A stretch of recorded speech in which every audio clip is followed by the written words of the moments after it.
Pinjol itu kan enak banget ya, klik, duitnya masuk ke rekening gitu.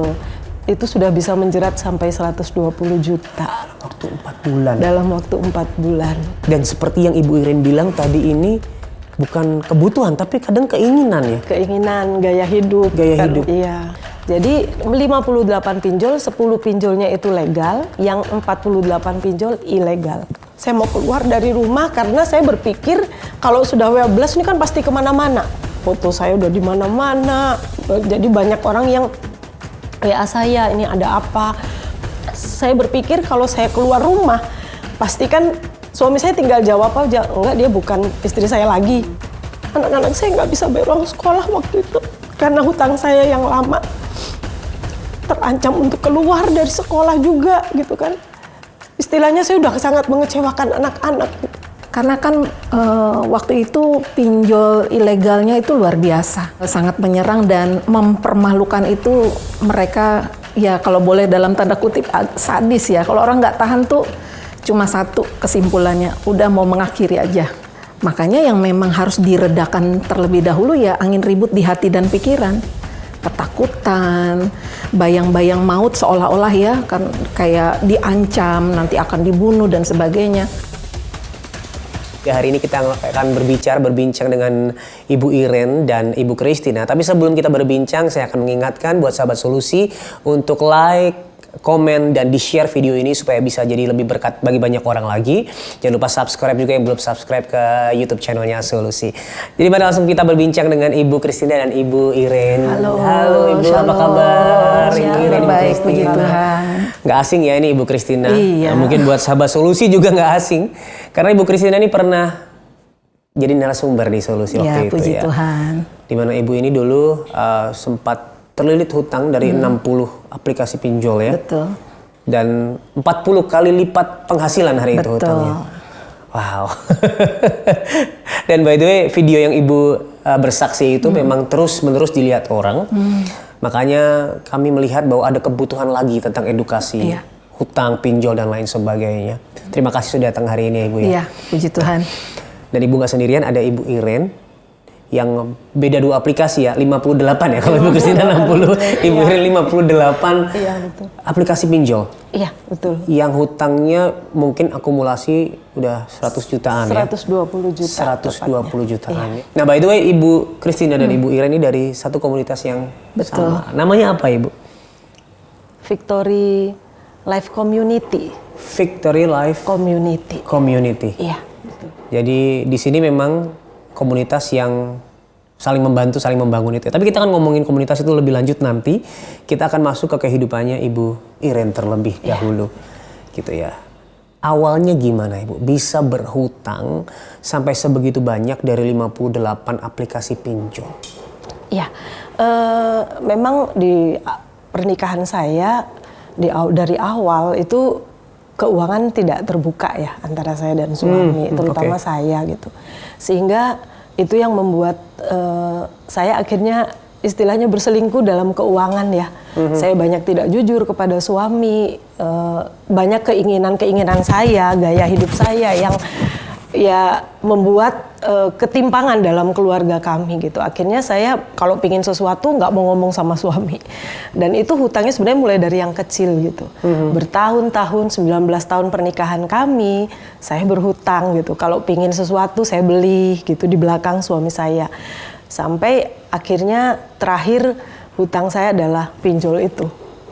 Yang istilahnya metode terakhir dalam berhutang. Sebelumnya udah berulang kali saya berhutang, tapi terakhir memang dari pinjol itu yang terakhir. Jadi sebelumnya berhutang kepada orang mungkin ya? Pada orang, ada agunan ya, pegadaian dan lain sebagainya. Sampai akhirnya saya terjerat pinjol begitu. Karena memang yang tadi kita omongin ya, memang gampang sekarang ya? Gampang sekali. Dan sebenarnya waktu itu saya juga nggak memakan waktu lama ya. Saya pinjol itu hanya 4 bulan. Dari pertama tahu 4 bulan itu sudah bisa menjerat sampai 120 juta. Dalam waktu 4 bulan. Dan seperti yang Ibu Iren bilang tadi ini bukan kebutuhan tapi kadang keinginan ya. Keinginan, gaya hidup. Gaya hidup. Iya. Karena perbedaan ya saya dan suami saya. Suami saya itu orangnya sangat sederhana, sedangkan saya menaruh kepercayaan diri saya dengan penampilan, kemudian saya merasa tidak aman kalau nggak ada duit gitu ya. Dan itu yang membuat akhirnya kok, wah ini harus ya dari hutang ke hutang berulang kali sampai pinjol. Itu sebenarnya terakhir ya, metode terakhir yang baru saya tahu waktu itu. Saya coba lah, kok enak gitu ya. Pinjol itu kan enak banget ya, klik duitnya masuk ke rekening gitu. Sebenarnya dari 1 pinjol, ketagihan, 2 pinjol, 10 pinjol. Waktu itu saya sudah ketutup di yang legal, akhirnya saya beralih yang ke ilegal.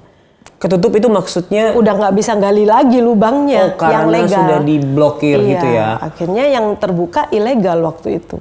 Jadi 58 pinjol, 10 pinjolnya itu legal, yang 48 pinjol ilegal.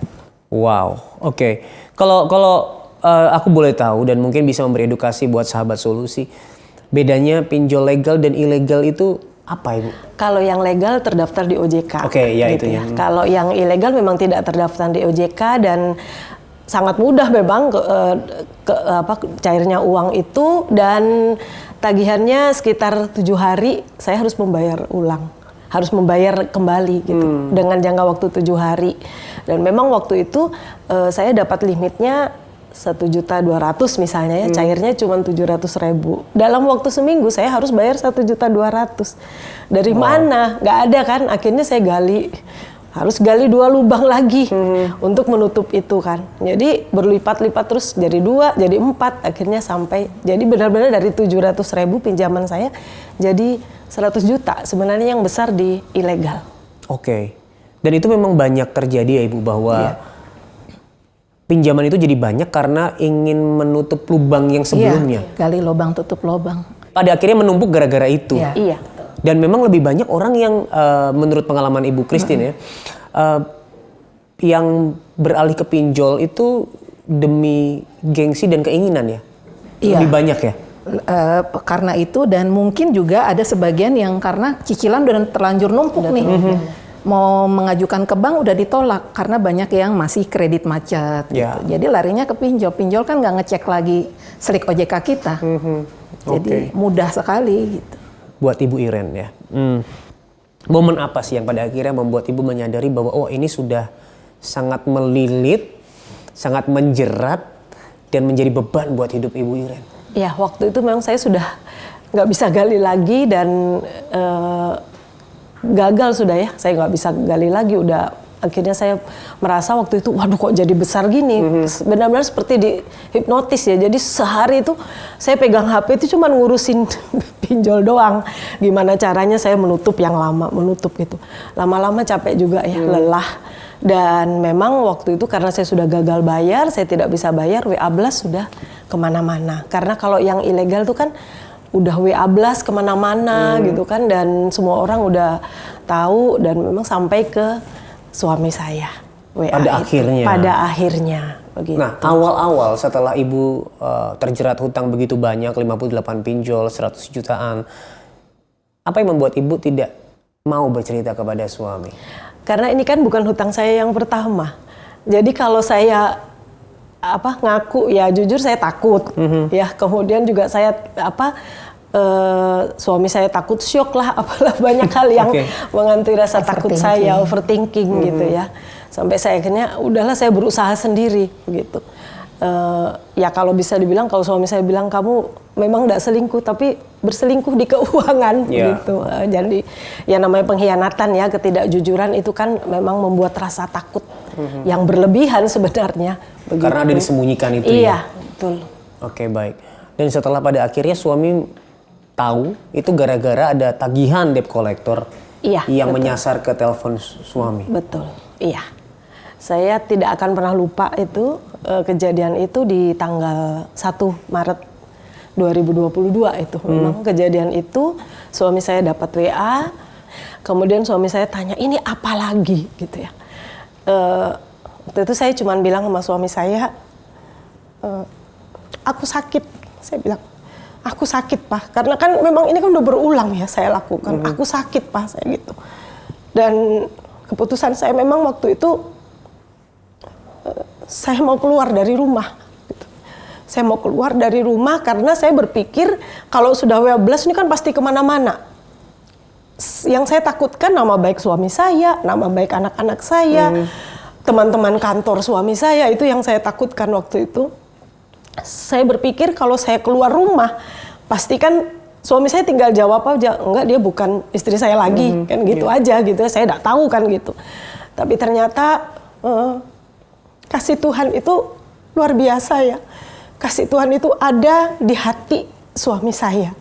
Suami saya katakan, enggak, kamu jangan keluar dari rumah ini. Kalaupun kamu keluar atau pergi dari rumah ini, kamu gak akan pernah hilang dari cerita perjalanan hidupku. Dia bilang gitu. Dan di situ saya sampai jujur saya berlutut di bawah kaki suami saya. Saya juga ngaku di ketiga anak saya, karena anak saya juga waktu itu udah cukup mengerti lah ya. Saya minta maaf. Anak-anak saya nangis semua gitu. Kemudian suami saya katakan, ayo. Saya bilang, kamu malu, saya gitu kan. Suami saya katakan, enggak, kita hadapi semua sama-sama gitu. Dan itu akhirnya sejak itu kami hadapi semua bersama-sama gitu. WA12 luar biasa, apalagi yang ilegal ya. Foto saya udah di mana-mana. Jadi banyak orang yang WA saya, ini ada apa. Saya bilang, saya cari-cari Bu Iren saya gitu, karena memang waktu itu saya ketakutan banget ya. Debt collector tuh mengajar saya luar biasa kan. Sampai datang ke rumah Ibu? Ada yang datang. Ada yang datang, jadi ketakutan yang luar biasa. Saya nggak bisa, nggak berani keluar rumah memang waktu itu. Sebulan lah kira-kira saya nggak keluar rumah sama sekali. Karena saya berusaha kan menjaga anak-anak saya gitu, takut ada apa-apa gitu kan. Kalau ngelihat orang ya pakai jaket hitam gitu ke rumah, ya saya udah ketakutan banget. Jangan-jangan debt gitu. collector nih. Iya gitu kan. Terus nama saya sudah juga ada di grup perumahan saya gitu kan. Saya tinggal di salah satu perumahan gitu. Ya itulah yang saya hadapi waktu itu, ketakutan, rasa malu dan lain sebagainya. Tapi puji Tuhan ya, suami dan anak-anak saya itu tetap ada bersama dengan saya gitu. Itu yang membuat saya bisa kuat lah bertahan waktu itu. Jadi ketika semuanya serasa hancur, yang menguatkan adalah sebenarnya orang-orang di sekitar Ibu ya, suami dan anak. Suami dan anak-anak. Dan itu penting banget sebenarnya. Iya, sangat-sangat penting gitu ya. Dan saya melihat mereka nggak ada kebencian sama saya. Walaupun itu bukan hutang saya, hutang itu bukan hanya pinjol aja ya. Saya juga, anak-anak saya nggak bisa bayar uang sekolah waktu itu. Karena hutang saya yang lama. Terancam untuk keluar dari sekolah juga gitu kan. Istilahnya saya udah sangat mengecewakan anak-anak gitu. Secara ini nggak mungkin lah mereka terima saya. Bisanya mungkin mereka benci, akar kepahitan atau apa dengan saya. Tetapi benar kasih karunia Tuhan, mereka tetap menerima saya. Bahkan membuka hati. Nggak ada pemberontakan, kata-kata benci atau apa sama saya, nggak ada sama sekali. Suami saya juga nggak pernah gitu. Puji Tuhan. Jadi sekali lagi yang paling penting di dalam kondisi seperti ini adalah support orang-orang terdekat. Betul. Salah satunya ya. Iya. Untuk itu mungkin langkah pertama yang harus dilakukan adalah bercerita dan terbuka kepada mereka. Benar. Terbuka. Nah, sahabat solusi, kita perlu mengingat ini, bahwa seringkali kita menutup diri kita dari orang-orang karena kita malu, karena kita merasa itu bukan beban mereka. Tapi ingatlah bahwa kita perlu orang lain untuk mendampingi kita. So hari ini jangan hadapi apapun masalahmu sendirian. Dan kalau kamu merasa butuh seseorang untuk mendengarkan, kamu bisa menghubungi nomor yang di bawah ini. Karena kami siap untuk mendengarkan ceritamu, menemani setiap langkah perjalananmu dan mendukung kamu di dalam doa. Kami tunggu ya. Oke, Ibu Iren. Iya. Hari itu pada akhirnya Ibu lari ke YouTube nih. Iya, betul. Di tengah segala usaha, pasti Ibu dan keluarga berusaha untuk melunasi pelan-pelan kan. Tapi Ibu berlari ke YouTube dengan mencari menyelesaikan hutang secara Kristen gitu ya. Iya, betul. Dan Ibu menemukan video Ibu solusi Christina. bersama Ibu Christina. Iya, betul. Apa yang pertama kali menarik Ibu untuk mencari kata kunci itu di YouTube ini? Iya, karena memang waktu itu saya juga nggak tahu gimana caranya bayar, ketakutan yang luar biasa gitu kan, nggak tahu harus bagaimana. Akhirnya ya itu, saya masih ingat saya agak baring-baring di kamar, karena ketakutan gitu ya, saya cari di YouTube dan menemukan kesaksian Bu Christina waktu itu. Nah, dan Bu Christina memang menyebut pemimpin jemaat kami gitu kan. Saya pernah punya IG-nya gitu. Jadi saya hubungi beliau dan saya diperkenalkan dengan Bu Christina. Begitu. Sejak itu sampai hari ini saya terus dibimbing oleh Bu Christina. Puji Tuhan. Iya. Aku mau beralih ke Ibu Christina ya. Hari itu pertama kali ketemu Ibu Iren. Gimana kondisinya Ibu Christina? Saya melihat Bu Iren tuh kayak melihat saya waktu 2019 ya. Kondisi hancur, lebur, emosional itu, aduh, senyum aja susah ya Bu Iren ya. Sekarang udah bisa senyum ya? Sudah bisa senyum. Senyum susah, wajah orang terbeban berat itu gimana ya? Itu kelihatan banget. Dan memang sirat mata ketakutan ya. Karena kan waktu itu pinjol ilegalnya itu luar biasa.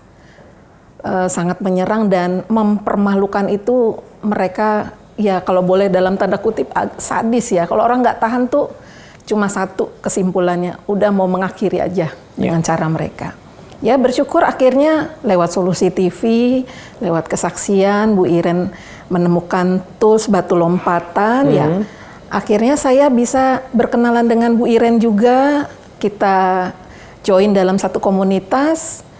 Lalu kemudian akhirnya Bu Iren jadi murid yang baik di mentoring dan sekarang malah jadi PIC mentoring manajemen utang. Wow. Makanya tadi bilang lagi banyak di grup lagi banyak obrolan ya karena mulai pemuridan itu betul. Ya. Nah, Ibu Christina, ketika bertemu Ibu Iren pertama kali ya, kan Ibu melihat betapa hancurnya beliau, betapa beliau ini membutuhkan support, membutuhkan membutuhkan bantuan untuk lepas dari masalahnya. Tapi kenapa Ibu pertama kali yang Ibu ajarkan bukanlah bagaimana menambah penghasilan, tapi bagaimana mengubah mindset, fokus dan hati terlebih dahulu, Ibu? Ya, karena gini ya, saya ngalami sendiri. Ketika kita dalam situasi panik, ketakutan, mau diajarin kayak apapun mental semua. Karena merasa orang yang ngajarin nggak ngerti saya. Kamu nggak di posisi saya gitu. Makanya yang memang harus diredakan terlebih dahulu ya angin ribut di hati dan pikiran. Ketakutan, overthinking, nanti kalau saya lakukan ini apa yang terjadi, nanti bagaimana, apalagi kan bayang-bayang maut seolah-olah ya kan kayak diancam, nanti akan dibunuh dan sebagainya. Itu kan betul-betul kita sangat ketakutan. Jadi nomor satu yang saya ajak Bu Iren ya Victory Morning Prayer. Support system kedua selain keluarga. Keluarga itu support system paling penting. Lalu yang kedua yang kami mau Bu Iren biar join di Morning Prayer. Kenapa? Sumber ketenangan sejati itu bukan di Christina, bukan di para mentor, bukan figur pemimpin, tapi Tuhan sendiri. Harus menemukan Tuhan di tengah badai supaya bisa mengalami ketenangan. Ya puji Tuhan, Bu Iren itu termasuk hati yang teachable ya, mau diajak, mau diarahkan. Jadi cepat prosesnya. Bu Iren ruang tunggunya di morning prayer dan disitulah dia merasakan sendiri ketenangan, keteguhan hati, lebih damai. Lalu kemudian masuk kelas mentoring baru deh mulai dibekalin dengan teknisnya.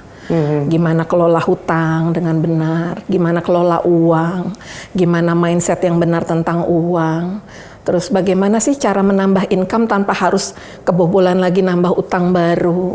Bagaimana kita bisa mengembangkan apa yang kita punya. Dari situlah Bu Iren bisa, dulu awal-awal dari catering ya Bu Iren ya. Mengembangkan, nambah income. Ya puji Tuhan lah. Akhirnya Bu Iren menemukan ada solusi step by stepnya, akhirnya beres. Sekarang malah dikenal jadi konsultan pinjol di Bandung. Wow. Oke, nah kenapa sih Bu keterbukaan dan perubahan karakter itu lebih penting terlebih dahulu ketika orang terjerat? Ya kita konteksnya pinjol ya, terjerat pinjol. Kenapa itu lebih penting dahulu untuk dibentuk, Ibu? Iya, pertama yang nomor satu tuh sebenarnya perubahan karakter itu sangat penting karena hutang itu nggak bicara soal uang, tapi dia bicara soal hati, soal pola pikir, termasuk soal relasi. Kayak Bu Iren tadi kan berhutang karena supaya di penampilannya oke. Itu kan bicara soal relasi, pengakuan, validasi. Jadi kalau karakter nggak diubah, uang mau berlimpah kayak apa, tetap jebol lagi, tetap keluar lagi, tidak terarah ya, dan balik lagi ke utang. Ya nggak sedikit sih ada peserta yang lulus mentoring ya Bu Iren ya, kembali lagi. tapi balik lagi karena dia nggak menjaga dirinya dalam komunitas untuk saling mengingatkan. Ya, selesai udah dapet ilmunya, udah jalan sendiri, lakukan sendiri, nggak ada yang ngawasin lagi, nggak ada yang ngingetin lagi, udah. Akhirnya, nah itu kan membuktikan bahwa karakter kita tuh sebenarnya belum selesai, masih berproses. Anda butuh support system untuk menjaga, itu satu ya. Kalau karakternya sudah berubah, jujur, disiplin, rendah hati, uang sekecil apapun pasti akan dijaga, dikelola. Dan akan selalu bersyukur gitu, udah nggak ngedumel, nggak mengeluh, merasa kurang. Itu perubahan karakter nomor satu. Nah yang kedua, keterbukaan ya. Wah ini gerbang pertama kalau kami ngajarin di kelas mentoring, core kurikulum kami itu 9 langkah keluar dari jerat hutang. Gerbang utama untuk bisa lakukan 9 langkah adalah keterbukaan. Itu kalau nggak diberesin, keterbukaan nggak dilakukan, orang akan gali lubang, tutup lubang. Dia akan lakukan segala macam cara, mengupayakan aset dan sebagainya demi supaya orang lain nggak tahu, terutama pasangan. Kalau kita terbuka, respon orang kan memang nggak bisa kita atur ya. Ada yang responnya menerima, kaget, terkejut, ikut mendoakan. Ada yang responnya menolak, rejection, menyalahkan, menghakimi. It's okay, yang penting jaga hubungan dengan Tuhan, sehingga respon orang pun, ya yang penting kita udah melakukan. Karena kita melakukan seperti kata Amsal ya, orang yang menyembunyikan pelanggarannya malah tidak akan beruntung. Tapi orang yang mau mengakui dan meninggalkannya, justru dia akan mendapat belas kasihan. Prinsip itulah yang kita tekankan di waktu kita melayani ya, menghadapi orang-orang yang berhutang. Tadi Ibu Christina kan berkata bahwa Ibu Iren ini salah satu yang yang mau punya hati untuk dibentuk ya menjadi seorang murid. Ada nggak sih Bu orang-orang yang nggak mau gitu, yang keras banget gitu? Oh ada, terutama mereka yang sangat mengandalkan aset, sangat mengandalkan belas kasihan keluarga. Adik saya duitnya lebih banyak dari saya. Oh orang tua saya, mertua saya punya aset banyak. Jadi mereka nggak mau ngikutin 9 langkah kami. Ya mereka lebih mengandalkan aset. Padahal utang kan jalan terus nih. Debt collector nagih terus. Aset kalaupun dijual, emang kita bisa tahu kapan itu terjual. Kalau Tuhan tutup, Tuhan memang maunya proses karakter dulu yang berubah.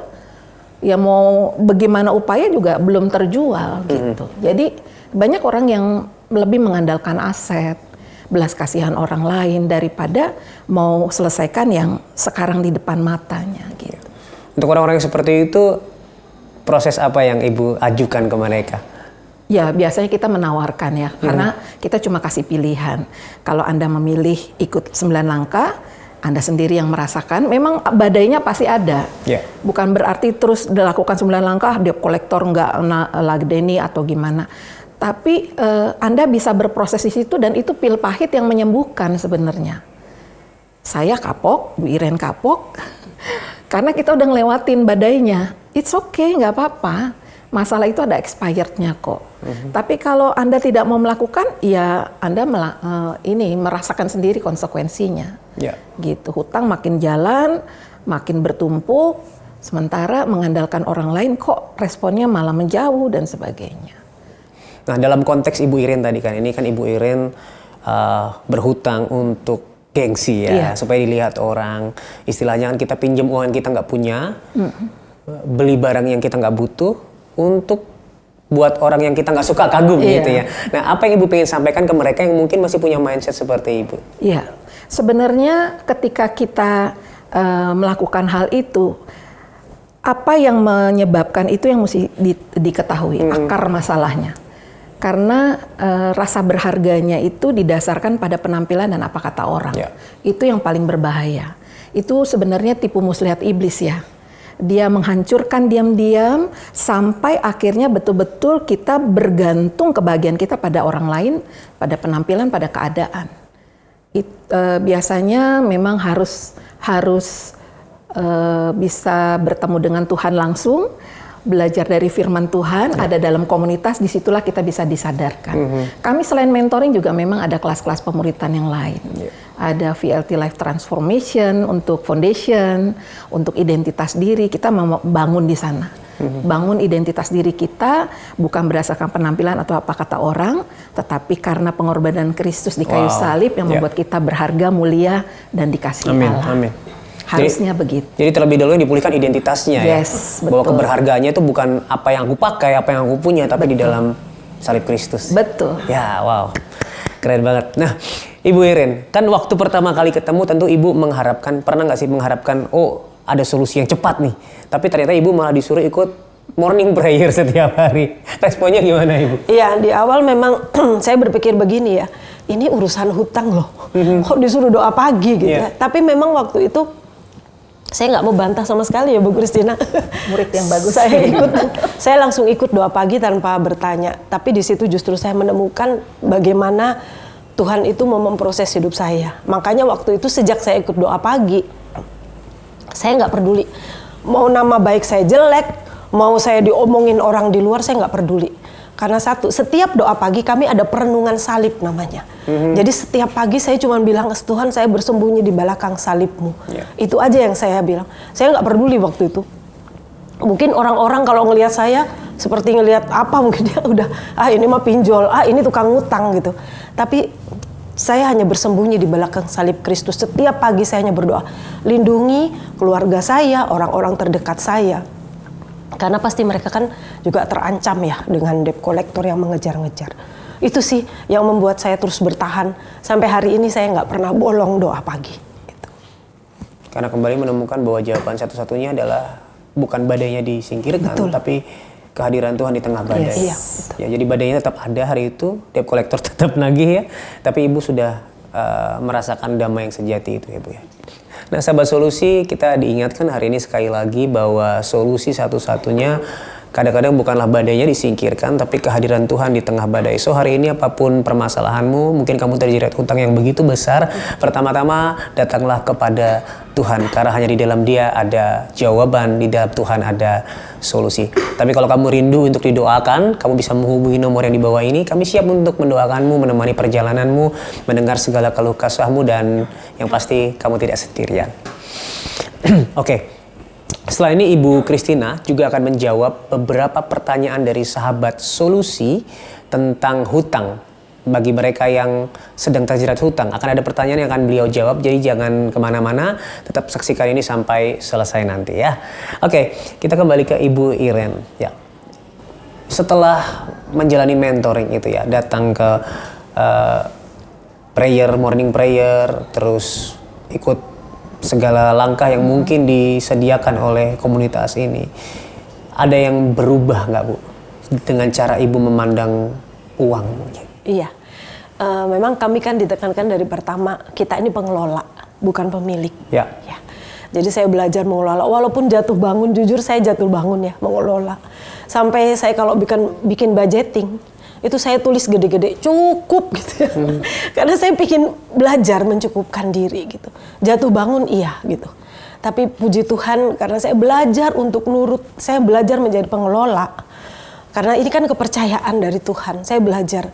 Ya banyak, terutama gaya hidup ya. Kalau Bu Christina ajarkan turunkan gaya hidup, saya bukan hanya turunkan, matikan. Saya matikan gaya hidup saya nggak ada lagi pingin ini dan itu gitu kan. Belajar untuk menerima apa adanya gitu ya. Jadi saya belajar untuk mengatur semuanya. Jujur jatuh bangun memang, karena sudah terbiasa berpuluh-puluh tahun hidup gitu. Tapi saya mau belajar, semakin hari semakin belajar ya. Sekarang belajar untuk semakin terbuka dengan suami juga, kalau ngatur ini dan itu, anak-anak juga. Kami belajar hidup sederhana, karena kan ada prioritas yang kami dahulukan memang waktu itu. Menyelesaikan sekolah, biaya sekolah anak-anak gitu kan. Ada hutang yang lain juga, hutang agunan, sampai akhirnya pinjol, ya mau ajukan keringanan, ya saya ajukan dulu sampai dapat. Mencicil sesuai dengan kemampuan saya, itu satu persatu Tuhan selesaikan. Yang pasti gaya hidup saya, karena saya tahu kan penyebabnya di gaya hidup saya memang saya bukan turun lagi, udah saya matikan. Nggak ada lagi yang namanya hura-hura pengen ini Iya. dan itu. Puji Tuhan, kasih karunia Tuhan saya dimampukan oleh Tuhan. Amin, gitu. amin. Ya. Nah Ibu Iren, hari itu di tengah segala proses yang Ibu tangkap, karakter apa yang sedang Tuhan bangun dalam hidup Ibu? Ya, Tuhan mau saya jadi istri yang tunduk sebenarnya sama suami gitu. Karena banyak hal yang saya nggak bisa terima. Oh suamiku kok gini ya, suamiku kok gitu ya. Yeah. Di situ saya belajar tunduk benar-benar pada suami. Dan ternyata dari penundukan saya belajar nunduk sama suami dalam segala hal. Di situ Tuhan memproses saya dan memperbaiki perlahan-lahan gitu. Yeah. Karena kalau di zaman sekarang ya kepahitan di hati anak gitu, itu yang saya paling rasakan. Anak-anak sampai sekarang nggak pernah ada kata-kata pahit keluar dari mulut mereka, mungkin ngata-ngatain saya sebagai mamanya. Mereka tetap belajar dengan baik, ibadah juga, pelayanan juga gitu kan. Bahkan saya melihat sekarang suami dan anak-anak mendukung saya pelayanan di sini gitu. Berarti Tuhan itu oke lah saya sebagai istri pernah gagal. Oke lah saya sebagai mamah pernah gagal. Tapi rencana Tuhan tidak pernah gagal dalam hidup saya. Itu yang saya pegang ya. Makanya saya membawa hidup saya untuk melayani di komunitas ini. Karena saya tahu Tuhan tuh punya rencana besar dalam hidup saya pribadi dan keluarga saya. Itu yang saya pegang terus. Amin, amin. Jadi yang Ibu syukuri selain hutangnya lunas adalah karakter itu Ibu dibangun, relasinya dipulihkan, dan bagaimana suami dan anak-anak ini tetap ada bersama dengan Ibu selama proses tersebut. Iya. Dan sekarang Ibu bisa melayani Tuhan. Iya, puji Tuhan. Wow. Oke, boleh nggak sih Bu ceritakan secara singkat aja ya, proses pelunasan hutang-hutang tersebut gimana? Apa yang Ibu lakukan hari itu secara teknis ya untuk melunasi hutang-hutang? Iya, memang waktu itu kami yang kami prioritaskan adalah kami ada hutang agunan ya. KPR rumah kami yang berapa bulan lagi sudah lunas gitu ya, setelah 14 tahun perjuangan gitu. Kemudian juga sekolah anak-anak waktu itu yang mencapai puluhan juta juga gitu ya. Saya harus nego ke sekolah, saya harus menghadap kepala sekolah. Sekian puluh juta, saya cuma punya uang 1 juta, 2 juta, saya titipin istilahnya gitu. Sampai proses itu, sampai puji Tuhan anak-anak lulus semua SMA dan 3 anak saya sekarang sudah kuliah. Kemudian kalau dengan yang pinjol memang harus nego. Saya nego habis, ya dicaci maki, ditolak gitu kan. Saya nego lagi, dikata-katain ya. Saya nego sampai akhirnya dapat. Bertahun-tahun juga sih ya, enggak langsung gitu. 3-4 tahun baru selesai. Sekitar 3 atau 4 tahun itu selesai? Iya. Oke. Prosesnya kan cukup panjang Ibu ya, 3-4 tahun. Dan tentu nggak mudah. Iya. Apa yang membuat Ibu bisa bertahan 3-4 tahun itu untuk melunasi hari itu Ibu? Iya, karena Tuhan itu sekali lagi ya punya rencana indah. Jadi kalau saya cerita sama orang gitu, sekarang mementoring orang gitu, orang tahu bahwa saya udah ngalamin semuanya gitu ya. Dan memang prosesnya berat, tapi saya tahu Tuhan menolong saya, memampukan saya gitu. Sampai saya nggak pernah lupa ya, satu nasihat Bu Christina yang saya nggak pernah lupa. Bu Iren kalau biasa makan beef teriyaki atau ayam teriyaki, sekarang ganti tahu teriyaki. Itu saya lewati ya, bagaimana saya menata, makan harus sederhana. Anak-anak juga saya ajarkan, mama nggak bisa kasih uang jajan gitu ya. Itu pun mereka harus lewati gitu. Ya karena saya tahu Tuhan pasti tolong saya, dan memang berkat-berkat ada aja sih ya. Saat saya harus masukin anak sekolah gitu, saya bilang sama suami ini harus segini. Tuhan cukupkan, semua Tuhan cukupkan. Kami belajar juga hidup sederhana. Yang namanya liburan jauh-jauh lah, nggak ada itu namanya gitu ya. Sampai Tuhan pulihkan semua gitu. Dan suami saya mendukung sekali ya kami menyelesaikan satu persatu gitu. Sekarang kan Ibu melayani mereka yang mengalami kejadian serupa ya Ibu ya, membimbing mereka. Makna pelayanan Ibu hari ini apa sih Ibu melihatnya? Maknanya adalah bahwa Tuhan itu nggak pernah berhenti ya bekerja untuk memulihkan kita sebenarnya. Dan pilar keuangan ini kan ada salah satu pilar yang harus sehat dalam hidup kita. Bagaikan kursi ya, 4 kakinya gitu. kalau satu timpang, kan ada 4 pilar ya di kami di mentoring, pilar kerohanian, keuangan, keluarga, dan kesehatan. Kalau satu timpang, ini kursi kan nggak bisa stabil ya, dia pasti roboh. Demikian juga kita. Dalam keuangan harus sehat juga. Supaya apa? Keluarga kita, hidup kita bisa tetap tenang gitu, menghadapi badai apapun gitu. Keuangan, nggak usah berlimpah ya. Yang penting saya yakin Tuhan cukupkan. Dan satu hal yang saya, prinsip saya, kalau Tuhan tuh katakan bahwa Allahku mencukupkan segala keperluanku. Jadi kalau ada sesuatu yang saya inginkan, kemudian itu belum ada uang, berarti itu belum kebutuhan saya. Saya belum perlu, saya tunda dulu gitu. Dan itu yang saya jalani sekarang. Maknanya adalah bahwa Tuhan tidak pernah berhenti bekerja. Dia mau memulihkan sehancur apapun, seburuk apapun hidup kita, keluarga kita. Tuhan tidak pernah berhenti. Asal kita mau rendah hati datang sama Tuhan, kita mau dibentuk. Sakit iya pasti ya, hancur iya. Tapi selama kita ada di tangan Tuhan, di tangan penjunan itu, pasti akan menjadi satu bentuk yang indah di hadapan Tuhan. Itu yang saya. Ya.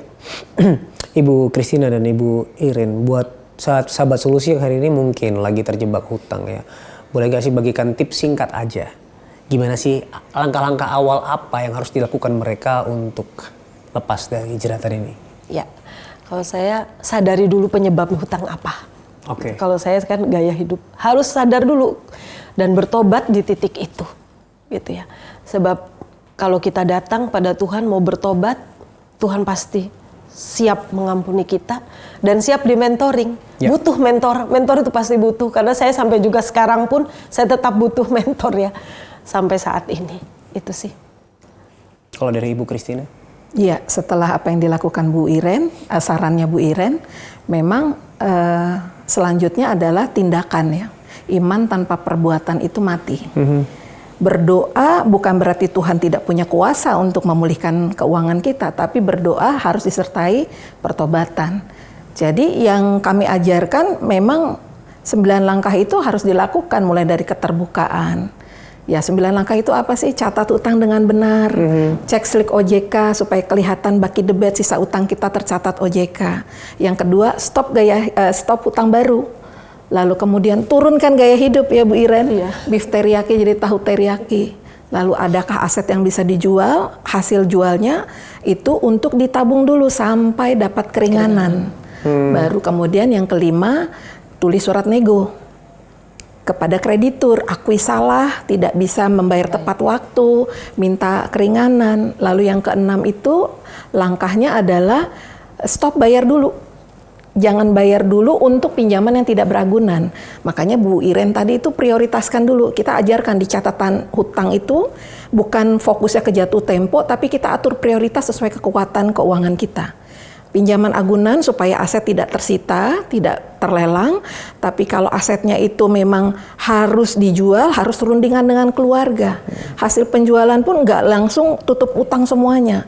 Harus tunggu keringanan, simpan di tempat yang aman. Kita harus setia dengan uang yang Tuhan berikan buat kita. Nah itu langkah ke-6, stop bayar dulu untuk pinjaman yang tidak beragunan. Sampai dapat keringanan tertulis. Nah ini prosesnya kan badai terus ini. Tapi kalau kita udah jujur dari awal, enak gitu. Nah, langkah ke-7 ini yang sering kalah perang nih. Hadapi debt collector, jangan takut. Banyak orang takut kan, overthinking. Apalagi nonton video bagaimana debt collector itu menagih dengan serem. Nah, memang kita mesti punya mindset yang benar sih tentang debt collector. Karena mereka juga bekerja kok, mereka juga manusia. Yang penting kita bekali diri dengan peraturan OJK. Apa sih seharusnya hak dan kewajiban kita sebagai debitur. Nah kalau kita paham, kita bisa merespon dengan benar. Baru langkah ke-8 itu menambah income di keluarga gitu. Tanda kita memang serius untuk bangun keuangan. Nah itu banyak sih sekarang. Di hari gini banyak sekali caranya untuk nambah income. Nggak mesti harus modal besar, stok barang, nggak perlu. Ya, minta hikmat Tuhan kalau hal ini. Lalu baru yang langkah ke-9, komitmen bayar saat target tercapai. Kita nggak boleh mangkir. Kita tetap harus bertanggung jawab. Hanya orang fasik yang meminjam dan tidak membayar kembali. Sedangkan kita orang benar. Orang benar itu pengasih dan pemurah. Itu kata Mazmur. Ya, jadi lakukan aja. Mungkin kita berdoanya dulu minta Tuhan segera tutup utang kita. Tapi sekarang lewat proses sekalipun utang belum ditutup semua, disitulah Tuhan bentuk karakter kita. Karakter serupa Kristus. Amin. Lewat badai. Itu sih. Ya. Nah, selain tips ini mungkin sahabat solusi bisa bergabung ke komunitas tempat Ibu Christina dan Ibu Iren bergabung ya. Sangat. Nah, bagaimana cara bergabung ke Victory Morning Prayer ini, Ibu? Iya, sebenarnya para sahabat sih bisa mengunjungi Instagram Victory Church Indonesia. Victory Church Indonesia. Yes, ada link di bio Instagramnya, ada link tree, tinggal diklik lalu ada pilihan Zoom 1, Zoom 2, sesi 1, sesi 2. Karena kita buka 2 sesi untuk mengakomodir jemaat VMP yang di Indonesia Tengah, Indonesia Timur, karena mereka biasanya sudah harus cepat beraktivitas gitu ya. Jadi tinggal klik di sana join, nanti bisa bergabung, ada pujian penyembahan, lalu kemudian ada renungan salib, ada kesaksian. Renungan salib itu untuk mengingatkan diri kita, identitas kita yang sebenarnya. Betapa berharganya kita di hadapan Tuhan. Lalu kemudian ada kesaksian yang meneguhkan, dan firman Tuhan itu memang tema 1 minggu dibahas dari pilar kerohanian, pilar tentang karakter, pilar keuangan juga, sampai hal-hal yang membahas kesehatan kita bahas di situ juga. Dilihat dari firman Tuhan. Baru kemudian bisa bergabung di breakout room. Nah, di breakout room inilah memang yang mau bergabung harus daftar. Karena hanya yang mau bergabung di ini, breakout room ini, kita akan fokuskan ke breakout room sesuai pergumulan. Ada yang pergumulan kerohanian, kita sudah petakan, oh ya dia bergabung di BR berapa. Ada yang bergabung di BR tertentu yang khusus untuk manajemen hutang. Karena di sana memang ada anggota-anggota yang sudah menang prosesnya, ada yang sudah berproses dan tenang gitu ya. Yang baru-baru itu biar ketemu komunitasnya dan ada leader yang bisa mengarahkan. Ya, awalnya mereka pikir beresin utang hanya di teknis ya, tapi memang nomor 1 harus ketemu Tuhan. Ya, amin. Seperti Sakyus bertemu Tuhan, Sakyus bertobat, dompetnya juga bertobat. Malah dia mau memberkati banyak orang kan, yang dia peras, dia mau kembalikan 4 kali lipat. Itu kalau bukan kuasa Tuhan yang bekerja, nggak bisa. Jadi memang nomor 1 bertemu Tuhan dulu. Amin, amin. Cukup mudah cara bergabungnya. Yang penting mau terbuka, mau setia, menjadi seorang murid yang siap untuk diubahkan. Gitu Ibu ya. Betul. Oke. Buat sahabat solusi, jangan lupa untuk melihat pertanyaan-pertanyaan dari sahabat solusi yang telah dijawab oleh Ibu Christina di sosial media solusi ya. Oke, terakhir Ibu Christina dan Ibu Iren. Apa sih pesan yang pengen disampaikan? Buat mereka yang hari ini mungkin terlilit hutang dan rasanya nggak ada harapan untuk keluar dari hutangnya. Sedikit pesan saja buat mereka. Bu Iren, oke. Ya. Tuhan itu menerima kita apa adanya. Ya. Saya pun merasakan bagaimana justru di titik saya jatuh. Seperti perempuan yang kedapatan berbuat zina. Waktu itu kan saya ketahuan pinjol gitu, seperti perempuan kedapatan berbuat zina.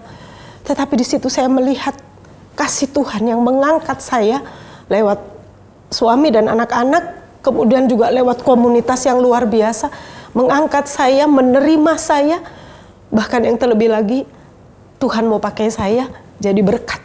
Sehingga saya baru sadar, oh ini toh ternyata yang Tuhan mau dalam hidup saya. Hidup saya nggak sia-sia, hidup saya berharga, karena saya sudah ditebus dengan darah Kristus. Amin, amin. Itu sih. Dari Ibu Christina ada tambahan? Ya, sebenarnya ini dia sudah jawabannya. Ya tinggal kita mau dimuridkan aja, mau belajar. Kadang orang yang sulit sembuh dari hutangnya itu karena inginnya serba instan, sesuai dengan keinginannya. Tapi kan kita belajar ya, merendahkan hati, ikuti prosesnya.